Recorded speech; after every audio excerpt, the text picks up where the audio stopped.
Hello दोस्तों, नमः शिवाय। दोस्तों, चैत्र नवरात्रि अभी आने वाली है।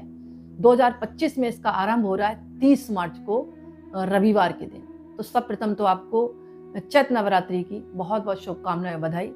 इस बार जो चैत्र नवरात्रि है वो रेवती नक्षत्र इंद्र योग में पड़ रही है और माँ का जो आगमन है वो हाथी पर हो रहा है। कहा जाता है कि जब माता हाथी पर आगमन करती हैं तो उस साल की नवरात्रि मतलब राज्य के लिए और ग्रस्त के लिए बहुत अच्छी मानी गई है, यानी सुख समृद्धि और बरकत देने वाली है। तो आपको माँ की विधिवत पूजा करनी है और पूजा करने के बाद मतलब आपको माँ की आरती करें, सुबह शाम चौकी स्थापित करें, आम का तोरण बांधे, यानी माँ को अच्छी तरह आप स्वागत के लिए मतलब खुद तैयार रहें माँ के स्वागत के लिए। और माँ के कुमकुम लगाएं, चुनरी उड़ाएं, माँ को 16 श्रृंगार की सामग्री अर्पण करें, ऋतु फल चढ़ाएं माँ को, मिष्टान आप चढ़ाएं माँ को और अंत में कपूर से आरती करें। फिर आप दुर्गा सप्तशती का पाठ भी कर सकते हैं, सिद्ध कुंज का स्त्रोत पढ़ सकते हैं, दुर्गा चालीसा पढ़ सकते हैं और इसके अलावा आप अन्य मंत्रों का भी जाप कर सकते हैं माँ के, मतलब जो भी आपको मंत्र आते हो। मतलब भाव विभोर होकर माँ की आपको आराधना करनी है। और पूजन विधि में ज़्यादा डिटेल में इसलिए नहीं बतानी क्योंकि सभी को पता है, नवरात्रि सभी करते हैं। यहाँ पर एक महत्वपूर्ण बात यह है कि अगर आप व्रत रख रही हैं तो आप एक टाइम का भोजन कर सकती है जब आप व्रत रख रही हैं। व्रत और उपवास में बहुत अंतर होता है। उपवास में सिर्फ फलाहार किया जाता है, जूस पिया जाता है, चाय पी जाती है, बाकी अन्य चीज़ों का सेवन नहीं होता। लेकिन जो व्रत रखते हैं ना वो एक टाइम का भोजन कर सकते हैं। इसलिए इस बात का ध्यान रखना, आप उपवास और व्रत में अंतर होता है। व्रत में एक टाइम भोजन किया जा सकता है, आपने स्वयं दुर्गा सप्तशती में पढ़ा होगा, लेकिन उपवास जो है सिर्फ फलाहार पर होता है। बहुत से लोग लौंग के जोड़े पर रखते हैं, जूस पीकर रहते हैं और फल फ्रूट खाकर रहते हैं, उसको कहते हैं उपवास। इस बात का आप ध्यान रखें, कंफ्यूज ना हो। तो इस वर्ष की जो नवरात्रि है ना मतलब जो 30 मार्च 2025 से शुरू हो रही रविवार के दिन, इसका मुहूर्त क्या रहेगा? ये मुहूर्त रहेगा आपका सुबह 6:12 से 10:30 बजे तक रहेगा। कलश स्थापित कर सकते हैं। दूसरा है अभिजीत मुहूर्त, जो भी सर्वश्रेष्ठ माना जाता है। अधिकतर मंदिरों में भी अभिजीत मुहूर्त में ही कलश स्थापना होती है, जो समय है 12:01 से 12:50 तक। और 6 अप्रैल को बनेगी महानवमी व्रत। जो इस बार जो नवमी पड़ रही है वो पुष्य नक्षत्र में, ये भी बहुत शुभ है। तो माँ की आराधना के लिए ये 9 दिन है, बहुत शुभ है। लेकिन इस बार जो है आराधना 8 दिन आप कर पाएंगे क्योंकि एक तिथि का 6 है। इसके अलावा अब मैं ये बताऊंगी जो तिथियां पड़ रही हैं जिसमें आप माँ के 9 रूपों की पूजा करेंगे, वो तिथि कौन कौन सी तारीख को पड़ रही है।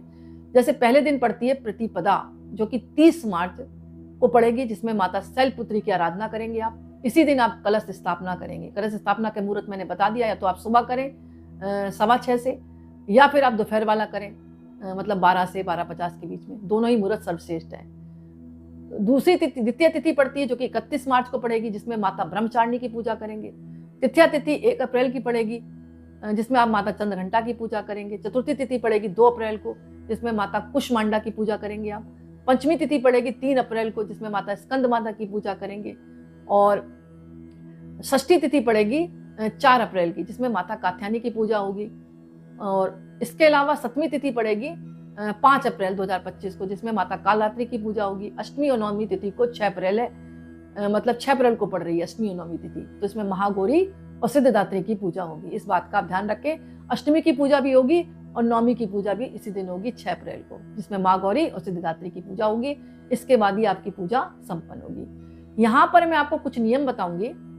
अगर आप व्रत रख रही हैं तो मैंने स्टार्टिंग में आपको बता दिया, एक तो फलाहार पर रखा जाता है जिसको कहते हैं उपवास, दूसरा होता है एक टाइम भोजन का।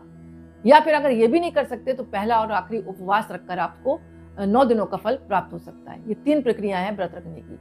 इसके अलावा आप व्रत रख रही हैं और आपने अखंड दीपक जलाया है तो आपको वहीं पर लेटना चाहिए, ताकि अखंड दीप को आप प्रतिदिन देखते रहें, उसकी ज्योति को संभालते रहें। इसके अलावा आप सात्विक रहें। घर में अगर भोजन वाला व्रत रखती हैं आप एक टाइम भोजन का, तो भोजन सात्विक बनाए, लहसुन प्याज घर में इस्तेमाल ना करें। और मांस मदिरा इस तरह का सेवन भी घर में नहीं होना चाहिए। नवरात्रि शुद्ध रात्रि मानी गई है, सात्विक रात्रि मानी गई है। तो इन 9 दिनों तक आपको शुद्ध आचरण रखना है। लाल रंग के वस्त्र धारण करें और लाल रंग का माथे पर तिलक लगाएं। अपना आसन अलग रखें, लाल रंग के आसन पर बैठकर दुर्गा सप्तशती का पाठ करें। सामने जो है आप दीपक जलाएं। अखंड दीपक जला रहे हैं तो और भी अच्छा है। अगर नहीं जला पा रही, आप जॉब करती है, सुबह शाम नहीं देख पा रहे, तो आपको क्या करना है कि आप सुबह शाम जब पूजा कर रहे हैं ना, तो उस टाइम तो दीपक आप जलाएं और माँ की आरती करें और पाठ करें। इसके अलावा वैसे हो सके अगर आपने घर पे मतलब घट स्थापना की है तो घर को खाली नहीं छोड़ा जाता, इस बात का ध्यान रखें। हो सके तो घर में कोई ना कोई वहां पर बैठा रहे। इसके अलावा आप एक काम और कर सकते हैं, इन 9 दिनों तक आप जो है माँ के मतलब जो भी मंत्र आपको अच्छे लगते हैं उनका लगातार आप जाप करें। कुछ नहीं कर सकते तो ओम ऐम ह्रीम क्लीम चामुंडाय विचे, ओम धूम दुर्गाय नमः, या ओम क्रीम कालकाय नमः, या ओम ऐम नमः, इस तरह मंत्र का जाप करें। यानी इधर उधर की बात ना सोचे, मन अपना बिल्कुल ठिकाने रखे, मतलब एक प्रकार की एकाग्रता रखे, शुद्ध आचरण अपनाए, किसी की निंदा चुगली में ना रहे। ये व्रत तो रख रहे हैं और आलतू फालतू पंचायती कर रहे हैं, ये नहीं करना है आपको। और जितना हो सके आप 9 दिनों तक आप दान पुण्य करें। हालांकि 2025 में 8 दिन की नवरात्र पड़ रहे हैं, एक तिथि का चय है, तो भी कोई बात नहीं। जितने दिन आपको पूजा के मिले माँ की आराधना के लिए अपने आप को समर्पित कर दें। ये मान लें कि साल भर आप दुनिया के लिए लगाते हैं और ये 8 दिन माँ के लिए आप अर्पण करने, अपना मन जो है माँ को अर्पण कर दें। और एक बात और है, आप जो है जब सुबह शाम आरती करें तो उसमें जैसे आप लोभान भी डाल सकते हैं, कपूर भी डाल सकते हैं, लौंग का जोड़ा भी डाल सकते हैं, गुड़ का मतलब टुकड़ा भी डाल सकते हैं। तो इस तरह आपको माँ की आरती करने के बाद छोटा सा हवन भी कर सकते हैं मंत्रों से आप। और माता की मतलब दुर्गा की माला आती है, 108 आती है, उसका जाप कर सकते हैं। दुर्गा जाप मंत्रों में आप 32 माला का भी जाप कर सकते हैं। इस तरह माँ की पूजा करें और अंत में माँ से क्षमा याचना मांगे। और छोटी कन्या मिल जाए ना तो उसके चरण स्पर्श करके उसका आशीर्वाद जरूर ले, उसके तिलक लगाएं। ये 9 दिन तक आप कर सकते हैं, नहीं तो आप अष्टमी और नवमी पे तो करेंगे ही करेंगे, लेकिन प्रतिदिन आप करते हैं तो और भी अच्छा रहता है। जैसे पूजा की कोई कन्या मिल जाए, उसके तिलक लगा दे, चरण स्पर्श कर ले, अपने हाथ से कुछ नैवेद्य खिलाएं, चलते वक्त उसको कुछ दे दें। और गाय की आप सेवा करें, 9 दिनों तक गाय को गुड़ वगैरह कुछ फल वगैरह अपने हाथों से खिलाएं, गाय के भी तिलक लगाएं। तो नवरात्रि में अगर आप गाय की, कन्या की और बटुक की सेवा करते हैं तो माँ का आशीर्वाद आपके ऊपर बना रहेगा।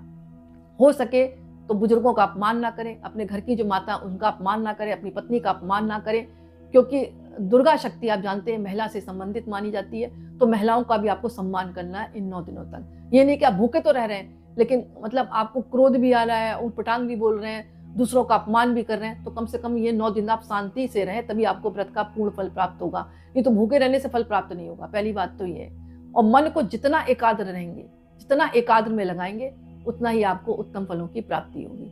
और प्रतिदिन माँ की पूजा करें, माँ को भोग लगाएं, माँ की आरती करें। यानी ये 9 दिन जो है माँ को समर्पित कर दें कि दुनियादारी को आप छोड़ दें ये 9 दिनों तक, तो कुछ तो आपको शक्ति प्राप्त होगी। नहीं तो व्रत आप रख रहे हैं और आलतू फालतू बातें कर रहे हैं तो उसका रिजल्ट नहीं मिलता। जो भी पूजा करें, जो भी कर्म कांड कर रहे हैं, जो भी पूजा कर रहे हैं, मन को एकाग्र रखकर दुनियादारी को भूलते हुए आप जो है माँ को याद करेंगे तो माँ का परम आशीर्वाद आपको मिलेगा।